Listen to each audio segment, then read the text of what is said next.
All right. It is now my distinct pleasure to introduce the moderator of today's webinar, Dr. Alessandro Di Donna, who is currently an assistant professor at East Carolina University in the USA. Dr. Di Donna obtained his PhD degree in functional and structural genomics from the International School of Advanced Studies in Italy, where he studied the effects of prion replication on neuronal signaling. He then moved to Northwestern University to complete his first postdoctoral fellowship on the molecular basis of spinocerebral ataxia type 1. In 2013, he joined the University of California in San Francisco for a second postdoctoral training on the functional characterization of genetic determinants underpinning multiple sclerosis susceptibility. In 2016, after transitioning to a faculty position at UCSF, he further expanded his research efforts to include the analysis of events underlying MS progression. In 2021, he was recruited as an assistant professor by East Carolina University and started his research lab at the Department of Anatomy and Cell Biology at the Brody School of Medicine, where he's now focusing on the mechanistic connections between neuroinflammation and neurodegeneration in human diseases. And with that, Alessandro, thank you so much for being here today, and the floor is all yours. Thank you, Renate, for your kind introduction. And thank you all for being here to attend this exciting seminar. So the speaker of today is Dr. Yuval Ebenstein. Just a little background about him and his research. He received his Bachelor of Science in Physics and Chemistry from Hebrew University in Jerusalem, and then he stayed at the same institution to complete a Master of Science and PhD in Physical Chemistry. He then moved to the US in Los Angeles to UCLA for a postdoctoral training in the lab of Dr. Weiss in the Department of Chemistry and Biochemistry. He moved back to Israel then to join Tel Aviv University as a faculty member. He is now an academic director and professor at Tel Aviv University, and his lab is specialized in many areas of optical imaging and spectroscopy, with an emphasis on single molecule detection and the development of imaging-based techniques. In particular, his research is focused on the application of novel imaging and optical detection approaches to genomic studies and biomarker detection. He and his lab are developing new spectroscopy and microscopy methodologies that combine advanced optics with tools and reagents in the field of nanotechnology. In addition, they have a great interest in developing unique biochemistries for genomics analysis that are based on chemoenzymatic reactions. Today, Dr. Ebenstein will discuss the topic beyond next-generation sequencing, single-molecule genomics. Dr. Ebenstein, it's my pleasure, and the stage is yours. Thank you very much, Alessandro. I'll share my slide with you. Thank you, everyone, for joining. It's quite exciting to see people from so many places. And okay. Are you getting my presentation okay? Excellent. Well, thank you very much. I'm signed on this presentation, but there are a lot of very, very talented people who actually did all the work that I'm going to talk about. And I'd like to start by thanking these guys. All these people on the screen are current and former members that have contributed to what I'm going to tell you today. Now, in general, the questions that we're asking in our lab is what brings about the properties of a cell. And one of the technological barriers that we have in biology today is that most of our measurements measure properties of a population of cells. And this is usually when you do from sequencing to any kind of ELISA assay or any quantitative assay in molecular biology, would usually look at the average property of a cell. And when you get a population average, you actually never know if this is because you have a homogeneous population where all the cells have this property, or is this distributed somehow between the different individuals? These are the kinds of problems that we're trying to solve. Now, I'll start with a very, very brief introduction about the techniques that we use in the lab. So on one hand, we're very devoted to a technique called optical genome mapping. What we do is that we thread very, very long DNA molecules into these silicon nanochannels, and then we developed all kinds of biochemistries that allow us to mark different types of information along these DNA molecules. And using optical microscopy, we can then read out this information and get new insights about the genome. Another technology that we use a lot in the lab is nanopore sequencing. We were drawn to this technology because it allows very long reads, but most of our effort is in using this molecular sensor to read out all kinds of epigenetic information and DNA modifications. I'm not sure I'll be talking about this today, but this is a topic that we're very much invested in. And of course, the final component is a lot of bioinformatics, because we generate a lot of new data and we need to develop new tools for analyzing it. Now, we could look on the human genome on different scales. And traditionally, we had two main categories. We had the chromosome domain. This is cytogenetics. You look at intact chromosomes, and you can get a lot of information from these images. If you have 3 of these chromosome 21s, then you know it's the Down syndrome. And so you still can get a lot of information. However, you have to remember that because this is an imaging technique and the chromosomes are condensed, every tiny feature here encompasses tens of millions of bases. On the very other end of the spectrum, we have DNA sequencing. We get the information of every nucleotide, but most of these technologies are limited to up to about a kilobase. There's a whole domain in between that was not touched for many, many years. And when I started my career, I was very, very intrigued by this gene domain where we're looking at information across thousands to millions of bases in the genome. And the reason is because information in the genome was used to be laid out along the genome in kind of a serial way. We know that's not necessarily true today. So one of these techniques called optical mapping, as I told you, DNA can be manipulated just like you do in gel electrophoresis. You put DNA in between 2 electrodes. DNA is very highly negatively charged. It will get pulled to the positive electrode. So if instead of a gel you use this kind of nanochannel array, you can get DNA molecules to enter this array and spread out as they flow to the other side.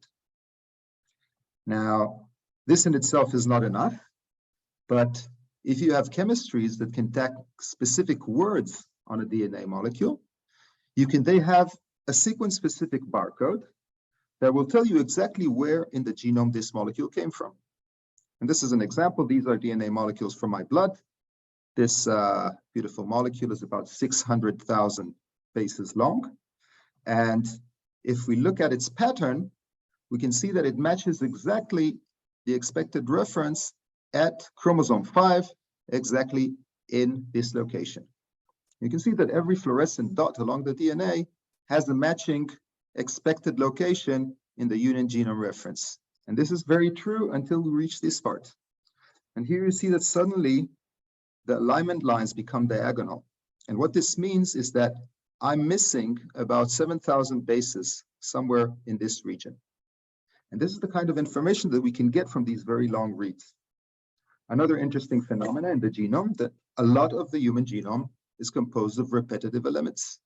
So a lot of sequences that repeat themselves many, many times, and a lot of human variation is also manifested in different lengths of these repeats with different individuals.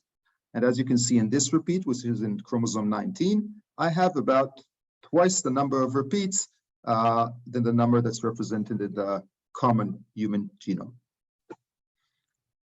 Another very interesting feature here, as you may know, we have 2 copies from every chromosome, a maternal and paternal copy, and it's many times very difficult to distinguish between them, and many times we may have a mutation only in one of them. Using these long reads, you can actually see that when you map molecules to a certain region, many times they will cluster into 2 types, which represent the same area in the genome, but they differ by one element. For example, look at this over here. You can see that there's this repetitive 3-dot element, and we have half of the molecules that have these 5 repeats, and then half of the molecules only have these 3 repeats, and these are molecules that came from one haplotype, and these are molecules that came from the other haplotype. Now, I've started using this technology over 10 years ago. This is how this looked then. This was the first engineering prototype of a little startup in Philadelphia. Today, this is what is known as bio-nanogenomics. It has been automated, it's distributed in a lot of hospitals, and it's used for next generation cytogenetics. And here's a recent example from something we did in our lab. We looked at kidney cancer, and what we wanted to understand is whether there's a difference between the tumor itself and the tissue around the tumor. And what we did is we analyzed, using this instrument, all the genetic variations in the tumor and in the tissue just next to the tumor.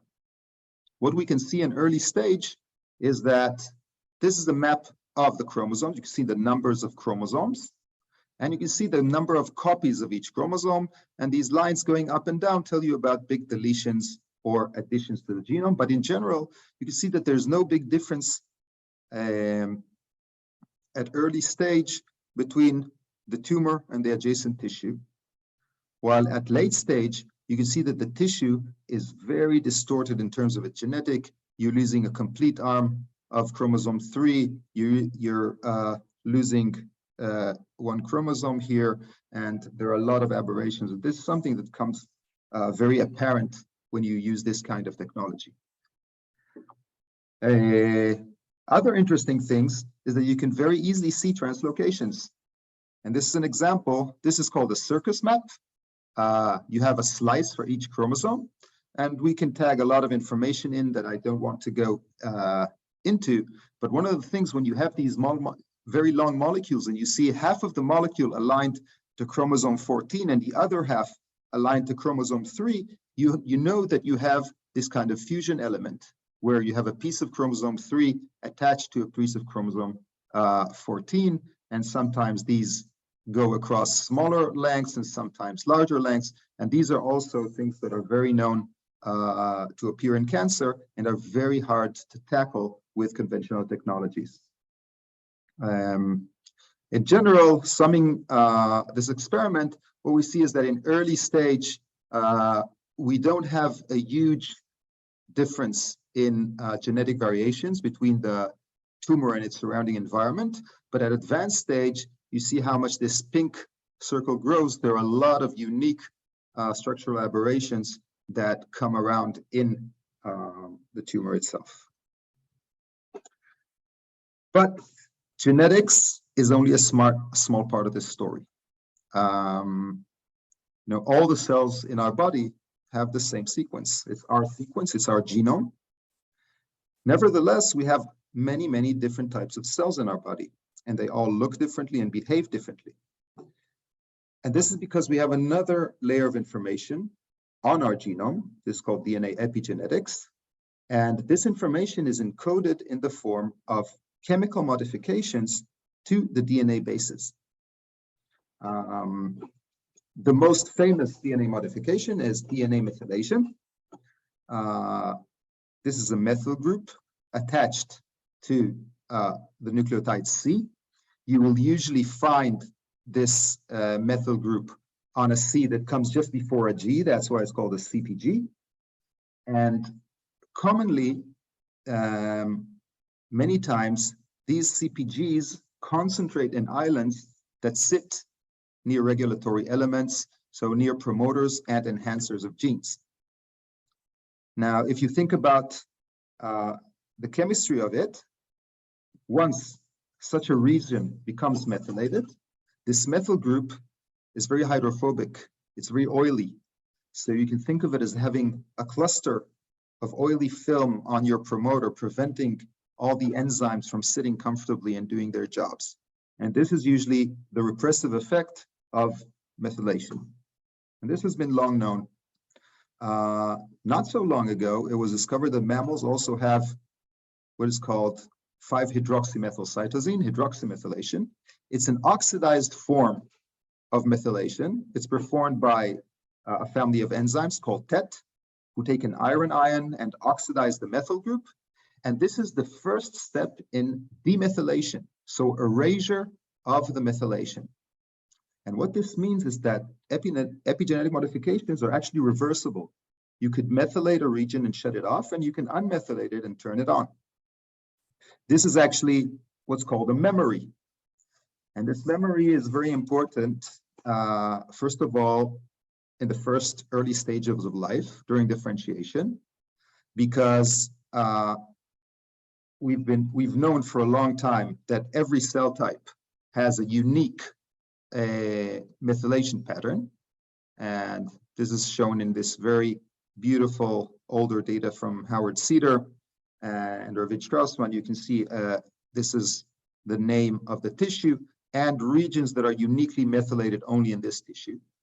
And in very early stages of development, stem cells, what's called a blastocyte, there's an erasure of methylation and then acquisition of methylation patterns according to the destiny of the cells. So basically, the cells are shutting down all the applications that are not necessary for their function and action. And this is, of course, vital for our development in any organisms of development. But we know from twin studies, and twins are genetically identical copies of each other. And we know from twin studies that when they're very young, their methylation patterns are very, very similar. And as they get older, the methylation patterns start diverging. So basically, we have a recorder of our life. And we're recording a lot of things that we're exposed to during our lives, our nutrition, our lifestyle, the toxins that we take in, probably a lot of psychological and sociological stresses and comforts. They all come about written in your DNA in the form of these epigenetics modification. This makes sense evolutionary because conventional genetic evolution takes years and years and years. It doesn't take a lifetime. And many times you have to adapt yourself to evolving conditions. And this is a very good mechanism, which is much faster than genetic evolution to change the status of cells and their behavior. Now, in order to study these types of modifications, our lab developed an array of chemistries, actually, that use enzymes or modified enzymes.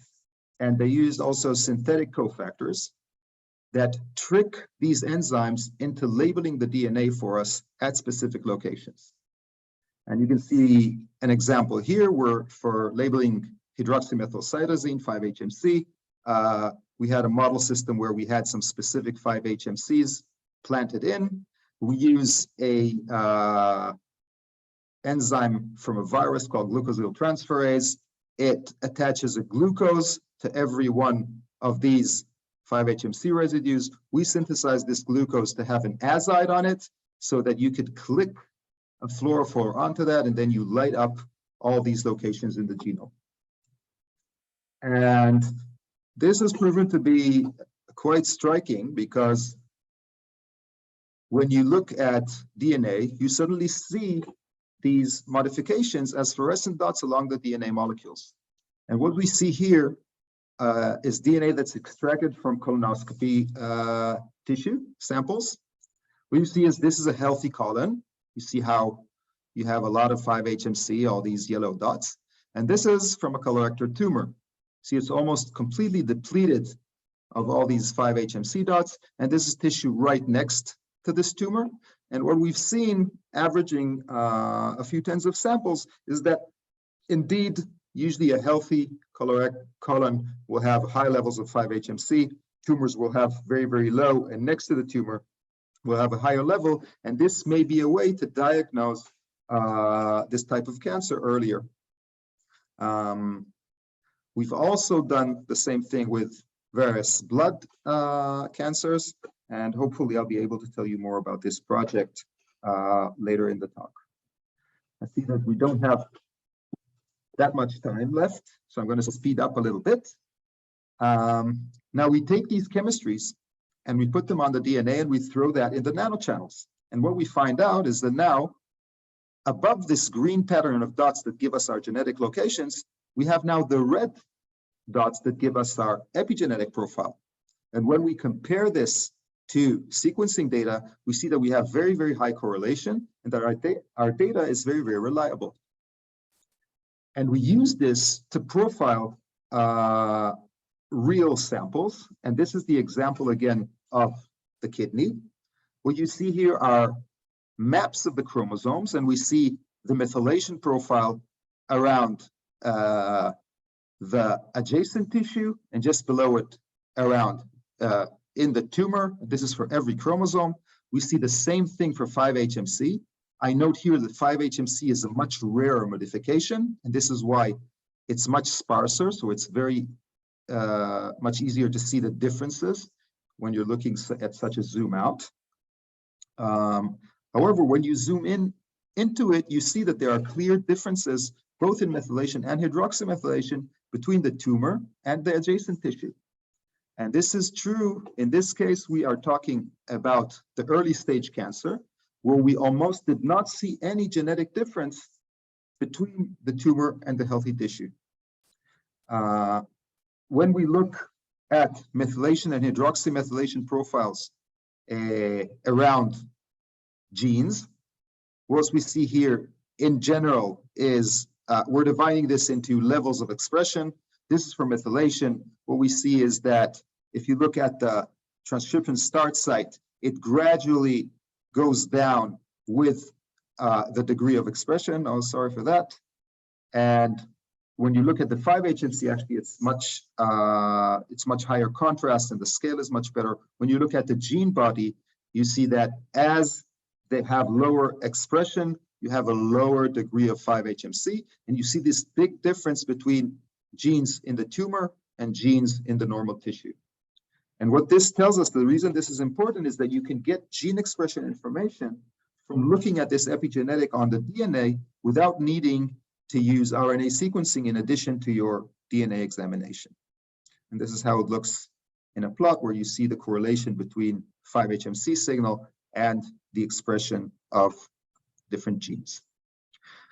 Finally, what this technique gives you is a very, very zoom out of the genome, which is completely connected. So you can have entire regions in your genome where you have molecules that span large portions of this region. And here I want to highlight the most important gene in kidney cancer. This is the VHL gene. And what's interesting is that this gene also has some distant enhancers very far away, about 150, 180,000 bases away. And these enhancers somehow control the VHL gene, probably by looping over and recruiting transcription factors or inhibitors of this gene. And what we see in our epigenetic maps is that there's a big difference between the tumor and the adjacent tissue. And We can see this both for 5-HMC and for MC. And this is also true for some, not all, of the enhancers. And if we zoom in on it, what we see here is the difference map of what's happening.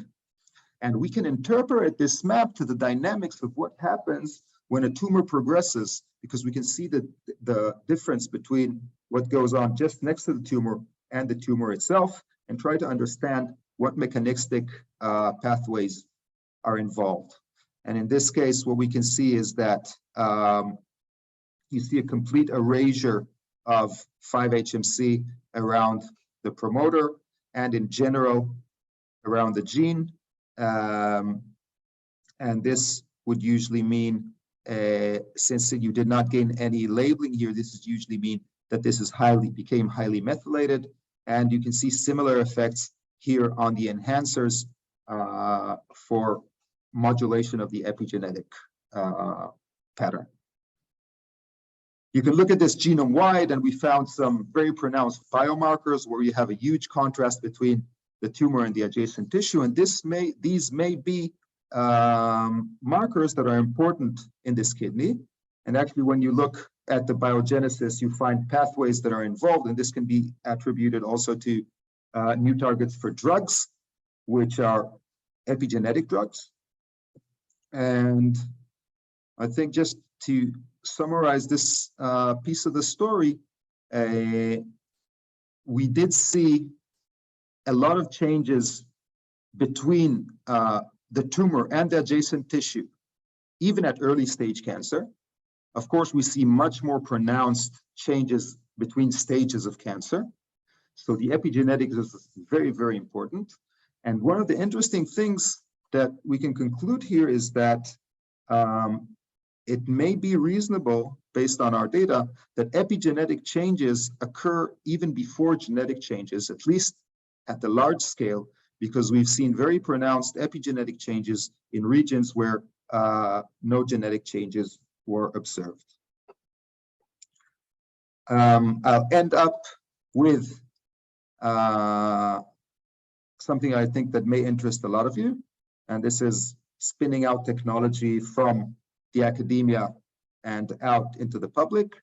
And one thing that we realized at some stage is that our chemistries can be useful in a very established analysis market, and this is DNA microarrays. DNA microarrays are arrays that are divided into pixels, and in every pixel you have a forest of single-stranded DNA that target a specific sequence in the genome. Now, if we use our chemistries to label genomic DNA, and we throw this DNA onto an array, it will basically light up in accordance to the amount of labeling, to the amount of epigenetics that you have on this DNA, and you could get these maps where the location tells you where in the genome you are, and the intensity tells you how what is the level of your methylation or hydroxymethylation. And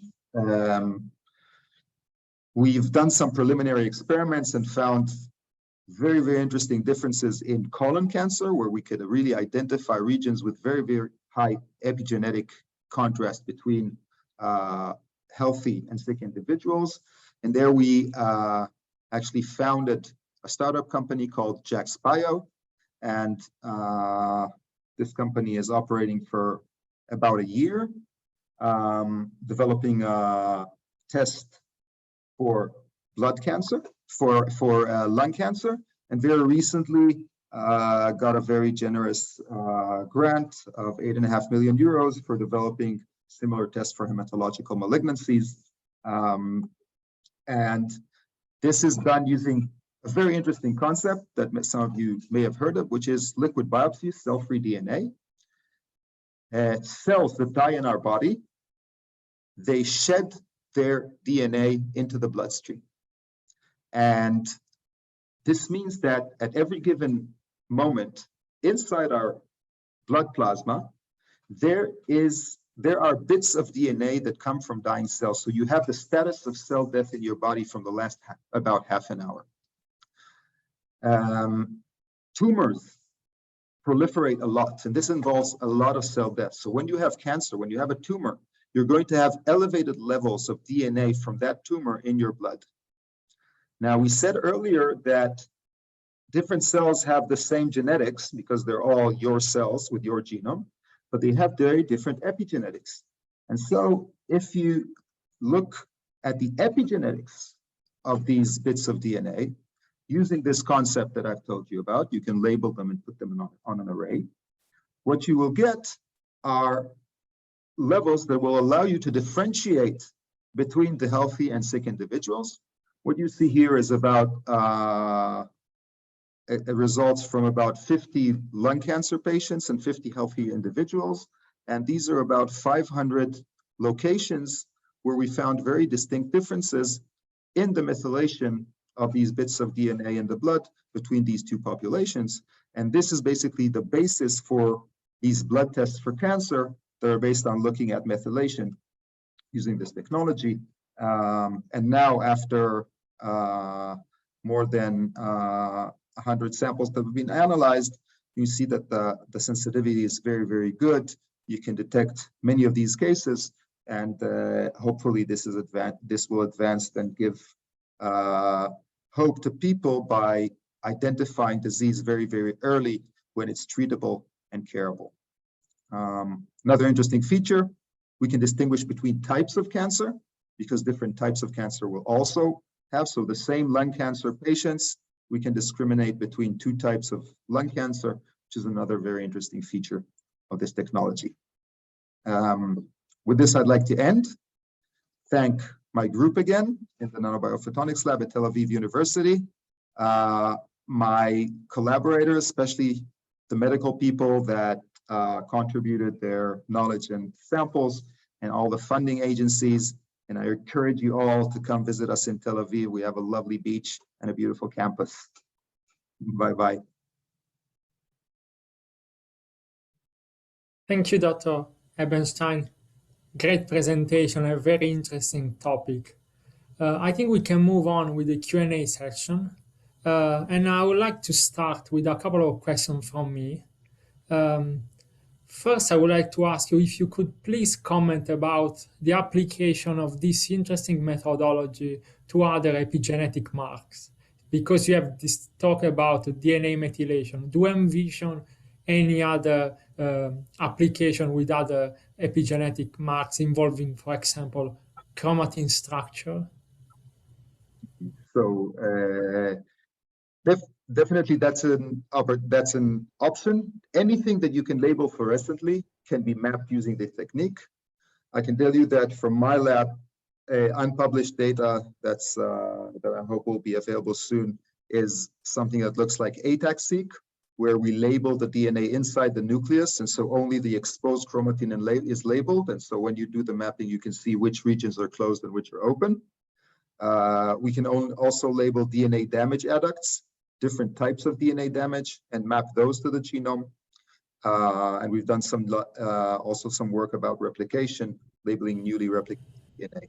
But I think there's a lot of room for chemistry and biochemistry here to think about creative ways to label all these interesting features.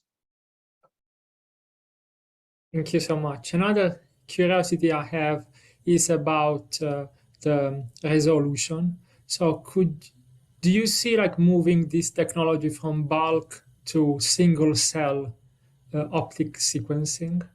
And do you see any problems in that? Yes, so I don't think it's realistic to think that we're going to have base pair resolution sequencing using these techniques. And this is because the physics of light. Indeed, the resolution is relatively low. You can get about 500 base pairs to 1 kb resolution. And this means that the advantage here is that you're looking actually at large regions where you don't need very precise resolution, but you want to look more at patterns, at structural variation, and combine them with other information. Thank you. I can now ask some questions from the audience. Let's see, for example, there is one attendee who asked about how can we prevent any damage of alteration to the methylation pattern during DNA isolation? Well, DNA methylation is a very stable modification, so it's quite resistant, and Okay. most So you common don't hits need any would specific not alter it. treatment. If you have a very strange extraction method, a very harsh extraction method, it's worth checking before and after and verifying that it's not changing anything.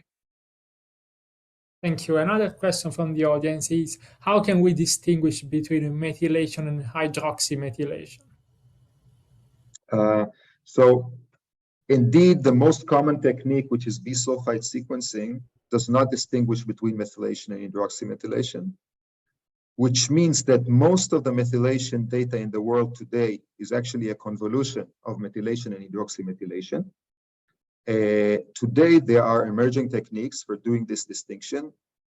We personally can distinguish them using specific chemistries for hydroxymethylcytosine.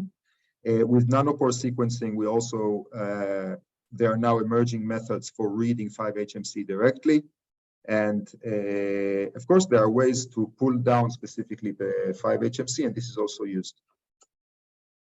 I see. Thank you.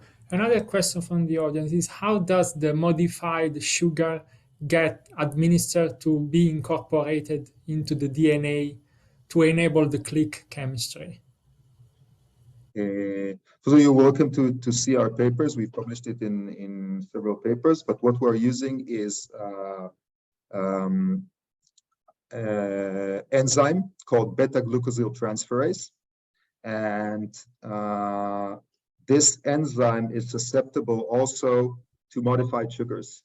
So we synthesize the natural cofactor with an azide on it. It's not a very big protrusion, and the enzyme just takes this and puts it on the DNA. It does the chemistry for us. Thank you. Other question is there any known pattern of epigenetic pattern that affects differential expression of genes? First of all, definitely. There's definitely a very large set of genes where methylation of the promoter is known to be inhibiting. What's getting more and more popular and studied is this long-range effect where things like enhancers that are very far away from the gene are methylated, for example, and enhance or repress transcription. Thank you. Other question from the Q&A is, will the epigenetic mark be stable on the DNA that are shed from dying cells, or there is any change? No, it's stable. Stable. Yes, stable. Thank you. So another question related to cancer-specific DNA fragments. There are more false positive detected than false negative, or is vice versa with the current technology? So it really depends. So with false positives and false negatives, you have this AUC curve, and you can decide if you want to have very, very low false positive, you pay the price of high false negative, and vice versa.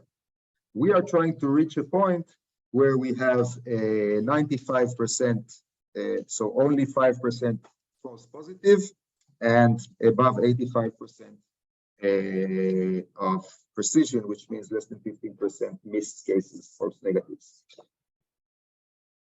So right now we are at 90 and 85. I see. Thank you. Another question is related to specificity. For example, if someone wants to study epigenetic modification of a particular gene that is expressed, for example, in the heart, is it possible with this technique, and for example, using blood samples to target one specific gene? So with the optical mapping technique, it's not an option because you need to have genomic DNA in relatively large quantities to prepare the sample to have this very high molecular weight extraction. For the microarray, you can target this specific gene because you can tune your the capture probe on your microarray to capture the specific fragment that you're interested in. And if this is a region that is specifically methylated in the heart, you will know that it comes from the heart. I see. Thank you.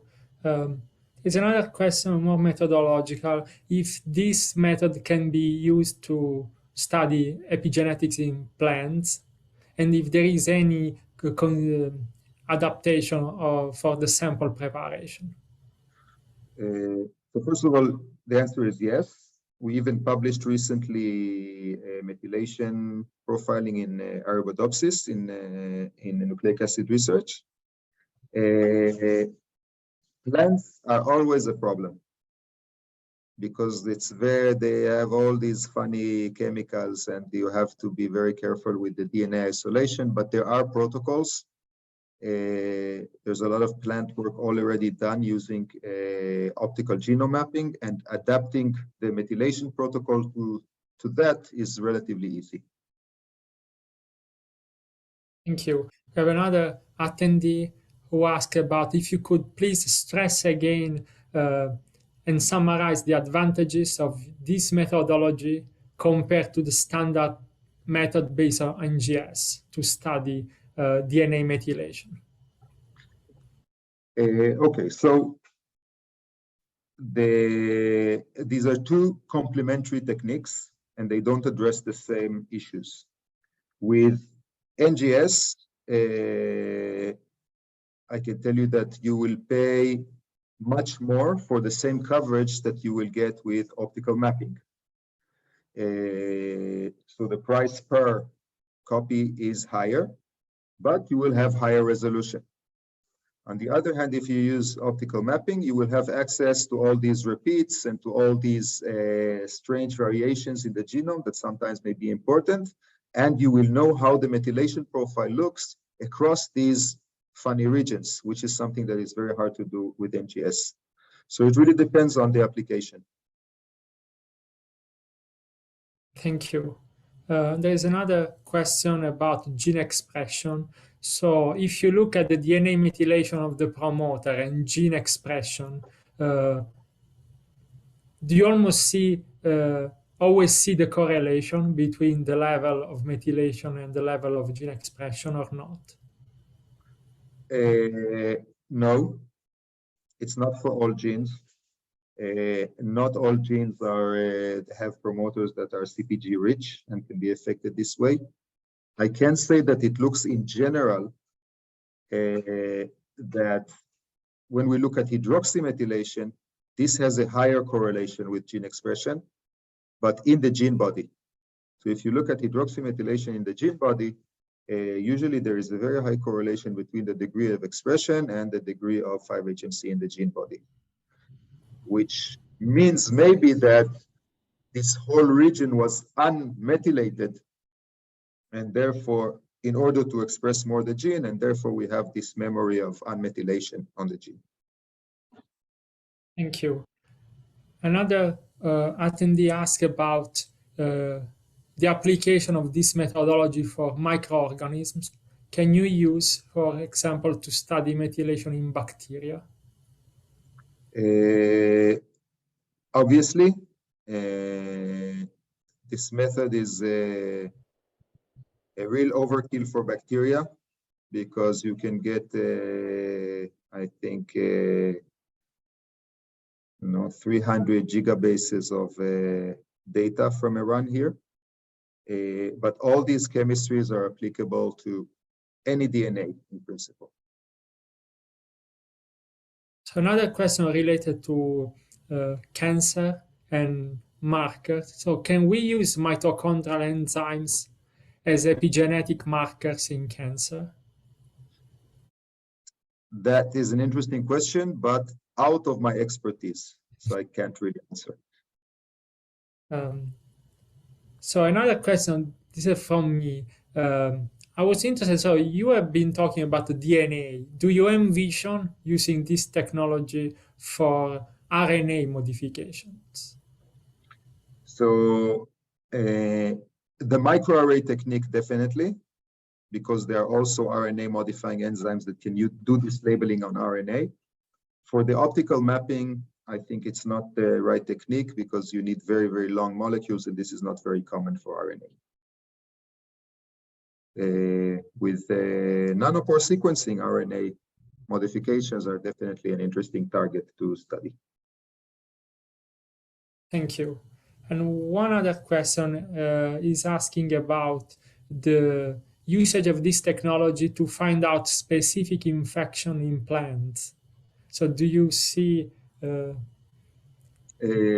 So if this is an infection that originates from a microorganism, then in principle, you can fish out this kind of information from the data. We've done this in mixtures of human cells, and we show that we can, by looking at the methylation patterns, for example, but in your case, even looking at the genetic patterns, you can distinguish down to 1% frequency, so 1 in 100, and maybe if you have higher coverage, then you can even do more. Thank you. I see one last question from the Q&A. Can there be ethylation in the DNA? Not methylation, ethylation. Ethylation in the DNA. I'm not aware of it, not under natural conditions. I actually don't know if there is a good way to test ethylation, except for mass spec. But I can't give you a definite answer for that. Thank you. I think with this question, we can conclude the Q&A because I don't see any other.